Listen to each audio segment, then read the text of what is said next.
வாழ்க வளமுடன். பீஷ்மர் சொல்கிறாரு, ஒரு காரியம் வெற்றி பெறணும்னா தெய்வ அருளும் முயற்சியும் இருந்தால் வெற்றி அடையலாம் அப்படின்றாரு.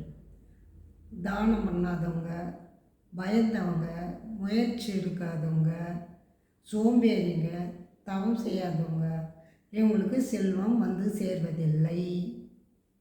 ஒருத்தர் நல்லா சாமி கும்பிடுவார், எல்லாம் சாமி பார்த்து சாமி கும்பிடுவார். கும்பிட்டு எனக்கு இது நடக்கணும் அது நடக்கணும்னா எப்படி நடக்கும்? அதுக்கு முயற்சி எடுக்கணும்ல.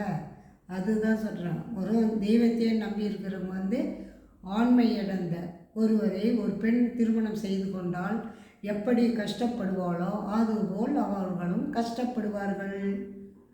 ஒரு சிறிய ஒரு தீப்பொறி அது காற்றினால் தூண்டப்பட்டால் எப்படி ஆகும்? பெரியதாகும். அதுபோல் தெய்வ அருளும் முயற்சி இருந்தால் பலனை தரும். எண்ணெய் இருக்கிற வரைக்கும் தீபம் எரியும், எண்ணெய் தீர்ந்துவிட்டால் தீபம் அணைந்து விடும். அதுபோல் முயற்சியற்றவர்கள் தெய்வத்தின் அருள் தீபம் அணைந்து விட்டது போல் அந்த அருளும் தெய்வத்தின் அருளும் ஓய்வடையும்.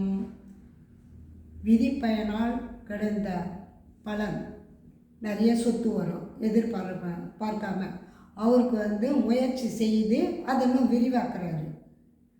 அந்த மனிதர் விரிவாக்குறார். முயற்சி அற்றவன் என்ன பண்ணுவான்? உட்காந்து சாப்பிட்டு நல்ல மனைவி அமைஞ்சும் அவளையும் இது அனுபவிக்க முடியாமல் செயலற்று இருப்பான். இதுதான் வெற்றி அடையிறதுக்கு என்னென்னன்றது. முதல்ல இது சொன்னால் எப்படி இருக்கணுன்றது தெய்வ அருள் இருக்கணும்ல. அப்போ ஒருத்தர் என்ன சொல்கிறேன், நான் சாமியே கும்பிடுறேன், எனக்கு எல்லாம் சாமி செஞ்சிடணும்னு போய் கோயிலில் கும்பிட்டு வரீங்கள்ல, சாமி எப்படிங்க செய்யும்? நீங்கள் முயற்சின்னு ஒன்று எடுக்கணும்ல. முயற்சி எடுக்க தானமும் பண்ண மாட்டீங்க, முயற்சியும் எடுக்க மாட்டீங்க, நோத்து சொல்கிறதையும் கேட்க மாட்டீங்க. தியானம் செய்தால் புரிதல் உங்களுக்கு வரும்ல, அதுவும் செய்ய மாட்டோன்னா எப்படி உங்களுக்கு வெற்றி கிடைக்கும்? எந்த காரியமாக இருந்தாலும் வெற்றி கிடைக்கணும்னா நீங்கள் இது மாதிரி நேர்மையாக இருக்கணும். அதே மாதிரி சொல்கிறோம்ல, ஒரு தீப்பொறி காற்றினால்னா பெரியதாக இதுவாது. அதுபோல் தான் தெய்வ அருளும் என்ன முயற்சி இருந்தால் தானே அந்த காரியம் நல்லா நடக்குது. முயற்சி அற்றவங்களுக்கு ஏங்க நான் சாமி வேண்டாம் எனக்கு நடக்கலைங்கன்னா எப்படிங்க நடக்கும்? நீங்கள் முயற்சி எடுக்கணும். அதுதான் பீஷ்மர் சொல்லுவார். சும்மா கிடையாது, வெற்றி அடையுது சும்மா கிடையாது, நீங்கள் இதெல்லாம் அனுபவிச்சா தான் தெரியும். எல்லா சொத்தும் கொடுக்குறாங்க ஒருத்தர் ஓசியில், ஏன்பா உனக்கு எழுதுறேன் நல்லா வச்சு பையன்பான்னு கொடுக்குறாங்க. ஆனால் அவங்கள பாருங்கள், எல்லாம் கொடுத்து அவங்க அனுபவிக்க திறன் இல்லை. இருக்கிறதெல்லாம் சூதாட்டம் ஆடி மனைவி சண்டை போட்டு இது பண்ணி மனைவிக்கிட்டே அனுபவிக்க தெரியாது, அந்த திறனற்று போயிடுறான்ல.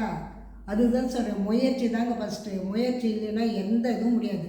முயற்சி பண்ண இறைவன் நம்ம கிட்ட இருப்பார், கூட நமக்கு வேண்டியது செய்வார். வாழ்க வளமுடன். பீஷ்மர் சொன்ன நீதிகள் இது. நான் இது முன்ன இதில் பீஷ்மர் சொன்ன கதைகள்னு போட்டேன், தவறுதலாக போட்டேன், மன்னிச்சிடுங்க. இது பீஷ்மரின் நீதிகள்.